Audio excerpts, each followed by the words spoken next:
वक्रतुंड महाकाय सूर्ये कोटि संप्रभ निर्विघ्नं कुरु मे देव सर्वकार्येषु सर्वदा। ओम श्री गणेशाय नमः। श्रोताओं, स्वागत है आपका अपने चैनल ज्योति ज्योत में। आप सभी का दिन शुभ और मंगलमय हो। आप स्वस्थ रहें और भगवान गणपति जी की कृपा आप पर सदा सर्वदा बनी रहे। श्रोताओं, आज आप सुनेंगे पौष मास महात्म्य का अध्याय 8। आज के अध्याय में आप जानेंगे गणेश जी के एक दंत वर्णन प्रसंग में जमद अग्नि के आश्रम पर कार्तिकेय का स्वागत और सत्कार, कर्तवरी का बलपूर्वक कामधेनु को हरण करने की इच्छा प्रकट करना और इनके आगे का वर्णन नारद जी ने भगवान श्री नारायण से पूछा। हरि के वंश से उत्पन्न हुए महाभाग्य, आपकी कृपा से मैंने गणेश का सारा शुभ चरित्र सुन लिया, किंतु ब्राह्मण विष्णु ने उस बालक के धड़ पर गजराज के 2 दांतों वाले मुख का जोड़ा था। फिर वह शिशु एक दंत कैसे हो गया, उसका वह दूसरा दंत कहाँ चला गया, वह प्रसंग बताने की कृपा करें, क्योंकि आप सर्वेश्वर, सर्वज्ञ, कृपालु और भक्त वत्सल्य हैं। तब श्री नारायण ने कहा, नारद, एक दंत का चरित्र संपूर्ण मंगलों का मंगल करने वाला है। मैं उस प्राचीन इतिहास का वर्णन करता हूँ, सुनो। मुनि, एक समय की बात है, राजा कार्तिक वीर्य शिकार खेलने के लिए वन में गया। वहाँ वह बहुत से वन्य पशुओं का वध करके थक गया। इतने में सूर्य अस्त हो चला। तब उस राजा ने सायंकाल में सेना सहित वही वन में जमद अग्नि ऋषि के आश्रम के निकट पड़ाव डाल दिया और बिना कुछ खाए पिए रात्रि व्यतीत की।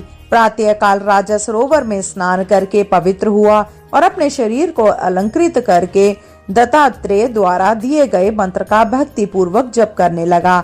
मुनिवर जन्मदत्री ने देखा कि राजा के कंठ, होठ और तालु सूखे पड़े हैं।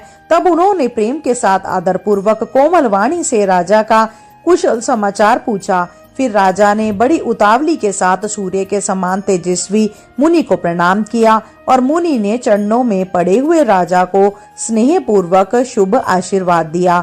राजा ने अपने वास आदि का सारा वृत्तांत कह सुनाया। तब मुनि ने तुरंत ही डरते डरते राजा को निमंत्रण दे दिया। इसके बाद मुनि श्रेष्ठ जन्म दग्धी हर्ष पूर्वक अपने आश्रम को लौट आए और वहां उन्होंने लक्ष्मी सदृश्य माता कामधेनु से सारा वृत्तांत कह सुनाया। तब कामधेनु भयभीत हुए मुनि से बोली, मुनि, मेरे रहते आपको भय कैसा? आप तो मेरे द्वारा सारे जगत को भोजन कराने में समर्थ हैं। फिर राजा की क्या बात?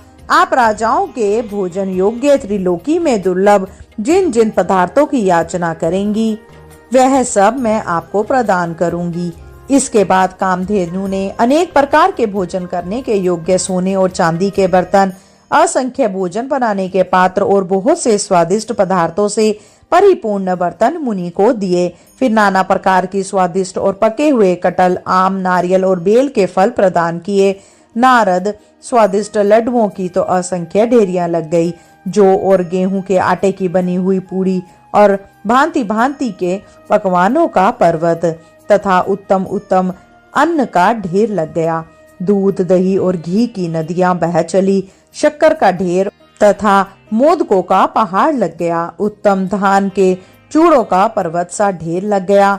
फिर कौतुक वंश राजाओं के योग्य पूर्णतः कर पूर्वक आदि से सुवासित तांबूल और सुंदर वस्त्र आभूषण प्रदान किया। इस प्रकार सामग्री से संपन्न होकर मुनि ने खेल ही खेल में सेना सहित राजा को मनोहर पदार्थ देकर भोजन कराया। तब जो वस्तुएं परम दुर्लभ थी, उन्हें भरी पूरी देखकर राजाधिराज कार्तिक वर को महान विस्मय हुआ। फिर उन बर्तनों को देखकर वह कहने लगा। तब राजा ने कहा कि सचिव, जरा पता तो लगाओ कि यह दुर्लभ पदार्थ सहसा कहाँ से आ गए। यह मेरे लिए असाध्य है और बहुतों को तो मैंने नाम भी नहीं सुना है। मंत्री बोला, महाराज, मैंने मुनि के आश्रम में सब कुछ देख लिया है। सुनिए, वहाँ तो अग्निकुंड, समिधा, कुश पुष्प पर कृष्ण मृग चर्म, शुभा, श्रुक, शिष्य समुदाय और सूर्य के तेज के आधार पर पकने वाले अन्न आदि ही हैं। वह संपूर्ण संपत्तियों से रहित है। वहाँ मैंने यह भी देखा है कि सभी लोग जटाधारी हैं और वृक्षों की छाल ही उनका वस्त्र है। परंतु आश्रम के एक भाग में मैंने एक मनोहर कपिला गो को देखा। उसके अंग बड़े सुंदर हैं, चांदनी की सी उसकी कांति है और लाल कमल के समान उनके नेत्र हैं। पूर्णिमा के चंद्रमा की सी कांति वह गव वहां तेज से उद्दीप्त हो रही थी। वहीं साक्षात लक्ष्मी की तरह संपूर्ण संपत्तियों और गुणों की आधार है। तद मंत्री के कहने पर वह दुर्बुद्धि राजा मुनि ने उस गो की याचना करने के लिए उद्यत हो गया, क्योंकि वह उस समय सर्वथा काल पास से बंधा हुआ था। भला पुण्य अथवा उत्तम बुद्धि क्या कर सकती है, क्योंकि होनहार ही सब तरह से बली होता है। इस कारण पुण्यवान एवं बुद्धिमान होकर भी राजेंद्र कार्तिक वर्य दव वंश ब्राह्मण से याचना करना चाहता है। पुण्य से भारतवर्ष में पुण्य रूप कर्म और पाप से भेदा कायक पाप रूप कर्म प्रकट होता है। पुण्य कर्म से स्वर्ग का भोग करके मनुष्य पुण्य स्थल में जन्म लेते हैं और पाप कर्म से नरक का भोग करने के बाद प्राणियों की निंदी योनि में उत्पत्ति होती है। नारद कर्म के वर्तमान रहते प्राणियों का उद्धार नहीं होता, इसीलिए संत लोग निरंतर कर्म का क्षय ही करते रहते हैं।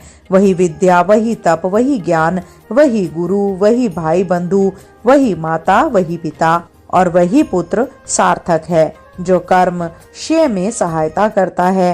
प्राणियों के कर्म का शुभ अशुभ भोग दारुण रोग के समान है, जिसे भक्त रूपी वेद श्री कृष्ण भक्ति रूपी रसायन के द्वारा नष्ट करते हैं। जगत का धारण पोषण करने वाली बुद्धि दई माया प्रति एक जन्म में सेवा किए जाने पर संतुष्ट होकर भक्त को वह भक्ति प्रदान करती है। इसके बाद माया से विमुक्त हुए राजा कार्तिवर ने यत्न पूर्वक मुनि को अपने पास बुलाया और हर्ष के साथ अंजलि बांधकर भक्ति पूर्वक उससे विनय पूर्ण वचन कहा। राजा बोले, भक्तों पर अनुग्रह करने के लिए उद्यत रहने वाले भक्त, आप तो कल्पतरु के समान हैं, अतः मुझ भक्त को कामना पूर्ण करने वाली इस कामधेनु को भिक्षा रूप में प्रदान कीजिए।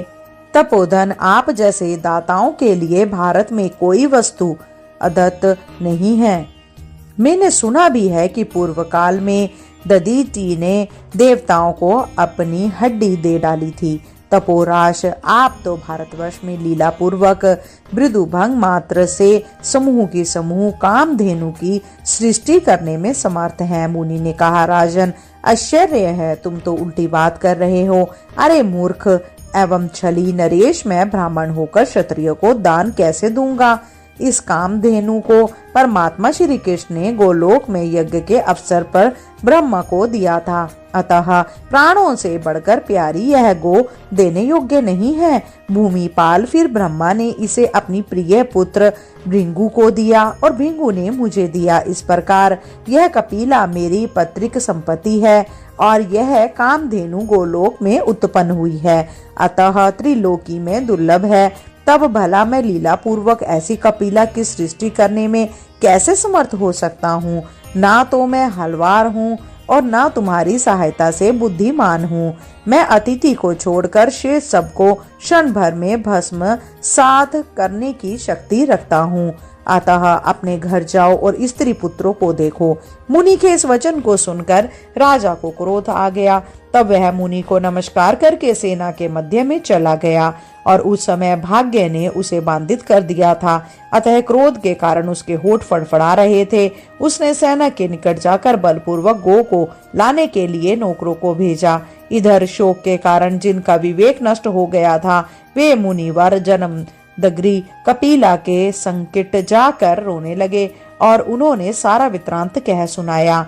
तब भक्तों पर अनुग्रह करने के लिए उद्यत रहने वाली वह गो, जो साक्षात लक्ष्मी स्वरूपा थी, ब्राह्मण को रोते देख कर बोली। सुरभि ने कहा, मुनि जो निरंतर अपनी वस्तुओं का शासन पालक और दाता है, चाहे वह इंद्र हो अथवा हलवा वही अपनी वस्तु का दान कर सकता है। तपोधन, यदि आप स्वेच्छानुसार मुझे राजा को देंगे तभी मैं स्वेच्छा से अर्थात अपनी आज्ञा से उसके साथ जाऊंगी। यदि आप नहीं देंगे तो मैं आपके घर से नहीं जाऊंगी। आप मेरे द्वारा दी गई सेना के सहारे राजा को भगा दीजिए। सर्वज्ञ माया से विमुक्त होकर आप क्यों रो रहे हैं? और अरे, यह संयोग वियोग तो कालकृत है, आत्मकृत नहीं है। आप मेरे कौन हैं और मैं आपकी कौन हूँ? यह संबंध तो काल द्वारा नियोजित है। जब तक यह संबंध है तभी तक आप मेरे हैं। मन जब तक जिस वस्तु को केवल अपना मानता है और जिस पर अपना अधिकार समझता है तभी तक उसके वियोग से दुख होता है। इतना कहकर कामधेनु ने सूर्य के समान कांतिमान नाना प्रकार के शस्त्र अस्त्र और सेनाएं उत्पन्न की। उस कपिला के मुख आदि अंगों से करोड़ों करोड़ों खड़गधारी शूल, धनुर्धारी दंड अर्थात शक्ति और गदाधारी शूरवीर निकल आए। करोड़ों वीर राजकुमार और मलेच्छ निकले। इस प्रकार कपिला ने मुनि को सेनाएं देकर उन्हें निर्भय कर दिया और कहा, ये सेनाएं युद्ध करेंगी, आप वहां मत जाइए। उस सामग्री से संपन्न होने के कारण मुनि को महान हर्ष प्राप्त हुआ। इधर राजा द्वारा भेजे गए भृत्य ने लौटकर राजा को सारा वृत्तांत बताया। कपिला की सेना का वृत्तांत और अपने पक्ष की पराजय सुनकर राजा कार्तवीर भयभीत हो गया। उसके मन में कातरता छा गई। तब उसने दूत भेजकर अपने देश से और सेनाएं मंगवाई। श्री नारायण कहते हैं, नारद इसके बाद कार्तवीर ने दुखी मन से श्री हरि का स्मरण किया और कुपित होकर मुनि के पास दूत भेजकर कहलवाया, मुनीश्वर श्रेष्ठ युद्ध कीजिए, अर्थात मुझ कृत को मनवांछित गो दीजिए। भली भांति विचार करके जो उचित समझिए वही कीजिए। दूत की यह बात सुनकर मुनिवन ठाका मारकर हंसने लगे और जो हित काक सत्य नीति का सार तत्व था वह सब दूत से कहने लगे। मुनि बोले, दूत राजा को आहार रहित देखकर मैं उसे अपने घर ले आया और यथोचित रूप से शक्ति के अनुसार अनेक प्रकार के व्यंजन भोजन कराए। अब वह राजा मेरी प्राणों से प्यारी कपिला को बलपूर्वक मांग रहा है। मैं उसे देने में सर्वदा असमर्थ हूँ, अतः युद्ध दान करूंगा, यह निश्चित है। मुनि का यह वचन सुनकर दूत लौट गया और सभा के मध्य भाग में भय के कारण कवच धारण करके बैठे हुए नरेश ने सारा वृतांत कह सुनाया। इधर मुनि ने कपिला से कहा कि इस समय मैं क्या करूं, क्योंकि जैसे कर्णधार के बिना नौका अनियंत्रित रहती है वही दशा मेरे बिना इस सेना की हो रही है। तब कपिला ने मुनि को अनेक प्रकार के शस्त्र युद्ध शास्त्र की शिक्षा दी और उसके उपयोग में आने वाले संधान आदि का ज्ञान प्रदान करते हुए कहा, विपर आपकी जय हो। आप युद्ध में निश्चय ही शत्रु को जीत लेने और यह भी ध्रुव है कि अमोघ दिव्य अस्त्र के बिना आपकी मृत्यु नहीं होगी। आप ब्राह्मण हैं, अतः आपका देहातेत्र के शिष्य एवं अमोघ शक्तिधर राजा के साथ युद्ध होना युक्त नहीं है। ब्राह्मण इतना कहकर मन स्वेनी कपिला चुप हो गई। तत्व मन स्वी मुनि ने सेना को सुसज्जित किया और उस सारी सेना को साथ लेकर वे युद्ध स्थल को प्रस्थान कर गए। उधर राजा भी युद्ध के लिए आ डटा। उसने मुनिवर यमदग्नि को प्रणाम किया। फिर दोनों सेनाओं ने अत्यंत दुष्कर युद्ध होने लगा। उस युद्ध में कपिला की सेना ने बलपूर्वक राजा की सारी सेना को जीत लिया और खेल ही खेल में राजा की विचित रथ को चूर चूर कर दिया और फिर हंसते हंसते राजा के कवच और धनुष को भी छिन्न भिन्न कर डाला। इस प्रकार राजा कार्यवीर अर्जुन राजा की सेना को जीतने में असमर्थ हो गया। उन सेनाओं ने शस्त्रों की वर्षा से राजा को हारने के लिए विवश कर दिया। इसके पश्चात बाणों तथा शस्त्रों की वर्षा से राजा मूर्छित हो गया। उस समय राजा की कुछ सेना तो मर चुकी थी और कुछ भाग खड़ी हुई।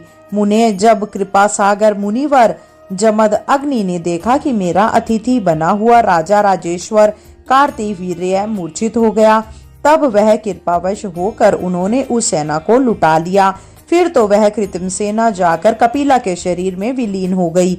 इसके बाद कृपालु मुनि ने शीघ्र ही राजा को अपने चरण धूलि देकर तुम्हारी जय हो ऐसा शुभ आशीर्वाद प्रदान किया और अपने कमंडल के जल की छींटे देकर उसे चैतन्य कराया। होश में आने पर वह राजा युद्ध भूमि में उठकर खड़ा हो गया और भक्ति पूर्वक हाथ जोड़े हुए उसने मुनिवर को सिर झुकाकर प्रणाम किया। तब मुनि ने राजा को शुभ आशीष देकर और पुनः उसे स्नान कराकर यत्न पूर्वक भोजन कराया। इसके बाद मुनिवर ने राजा से कहा, नरेश अब तुम अपने घर को लौट जाओ। तब राजा ने कहा, महाबाहो युद्ध कीजिए, अर्थात मेरी अभिष्ट गो मुझे समर्पित कीजिए। नारायण कहते हैं, नारद भूपाल के वचन को सुनकर मुनिवर ने श्री हरि का स्मरण करके जो हितकर सत्य और नीति का सार रूप था ऐसा वचन कहना आरंभ किया। मुनि ने कहा, महाभाग अपने घर जाइए और सनातन धर्म की रक्षा कीजिए, क्योंकि धर्म के सुरक्षित रहने पर सारी संपत्तियां सदा स्थिर रूप में निवास करती हैं। यह पूर्णतः निश्चित है। राजन, तुम्हें भोजन से वंचित देखकर मैं अपने घर लाया और विधि पूर्वक यथाशक्ति तुम्हारा आदर सत्कार किया। इस समय तुम्हें मूर्छित देखकर मैंने चरण धूली और शुभ आशीर्वाद दिया, जिससे तुम्हारी मूर्छा दूर हो गई। अतः तुम्हारा ऐसा कहना उचित नहीं है। उस वचन को सुनकर राजा ने मुनिवर को प्रणाम किया और एक दूसरे रथ पर सवार होकर युद्ध कीजिए ऐसा ललकारा। तब मुनि भी कवच धारण करके उससे युद्ध करने के लिए उद्यत हो गए। क्रोध के कारण राजा की बुद्धि मारी गई थी, अतः वह मुनि के साथ झुलने लगा और मुनि ने कपिला द्वारा दी गई शक्ति और शस्त्र के बल से राजा को शस्त्रहीन करके मूर्छित कर दिया। तब कमल लोचन राजा कार्ति और वीर्य पुनः होश में आया। उन्होंने आकर क्रोध पूर्वक मुनि के साथ लोहा लेने लगा। उस राजा ने स्मर भूमि में अग्रे अस्त्र का प्रयोग किया। तब मुनि ने वरुण अस्त्र द्वारा उसे हंसते हंसते शांत कर दिया। फिर राजा ने रणभूमि में मुनि के ऊपर वारु अस्त्र फेंका। तब मुनि ने लीला पूर्वक वायव्य अस्त्र द्वारा उसे शांत कर दिया। इस प्रकार उन दोनों में भयंकर युद्ध होने लगा। फिर युद्ध स्थल में हंसते हुए मुनि ने खेल ही खेल में नाग अस्त्र द्वारा राजा के सभी मंत्रियों को बांधकर कैद कर लिया। फिर लीला पूर्वक उत्तम मंत्र का प्रयोग करके उस राजा को जगाया और उन बंधे हुए सभी मंत्रियों को उसे दिखाया। राजा को दिखाकर मुनि ने तत्काल ही उन्हें बंधन मुक्त कर दिया और नरेश को आशीर्वाद देकर कहा, राजन अब अपने घर जाओ। परंतु राजा क्रोध से भरा हुआ था। उसने उठकर त्रिशूल उठा लिया और यजन पूर्वक उसने मुनिवर जमदग्नि पर चला दिया। तब मुनि ने उस पर शक्ति से प्रहार किया। इसी बीच उच्च स्थल से ब्रह्मा ने आकर उत्तम नीति द्वारा उन दोनों में परस्पर प्रेम स्थापित कर दिया। तब मुनि ने संतुष्ट होकर रण क्षेत्र में ब्रह्मा के चरणों में प्रतिपात किया और राजा ब्रह्म तथा मुनि को नमस्कार करके अपने घर को चला गया। फिर मुनि और ब्रह्मा अपने अपने भवन को चले गए। इस प्रकार इसका वर्णन तो कर दिया। अब तुमसे कुछ और कहूंगा, उसका भी आप वर्णन सुनिए। इसके बाद जो कुछ भी नारायण भगवान ने नारद जी से कहा था उसका वर्णन आप इसके अगले अध्याय में सुनेंगे। श्रोताओं, अब आप रसपान कीजिए श्री गणेश चालीसा के पाठ का। जय गणपति सद्गुण सदन कविवर बदन कृपाल विघ्न हरण मंगल करण जय जय गिरजालाल। जय जय जय गणपति गणराजू मंगल भरण करण शुभ काजू। जय गज बदन सदन सुख दाता विश्व विनायक बुद्धि विधाता। वक्रतुंड शुचि शुंड सुहावन तिलक त्रिपुंड भाले मने भावन। राजत मणियुक तन मुरमाला स्वर्ण मुकुट सिर नयन विशाला। पुस्तक पाणि कुठार त्रिशूल मोदक भोग सुगंधित फूलम। सुंदर पीतांबर तन साजित चरण पादुका मुनि मन राजित। धनी शिव सुवन शरणानन भ्राता, गौरी ललन विश्व विख्याता।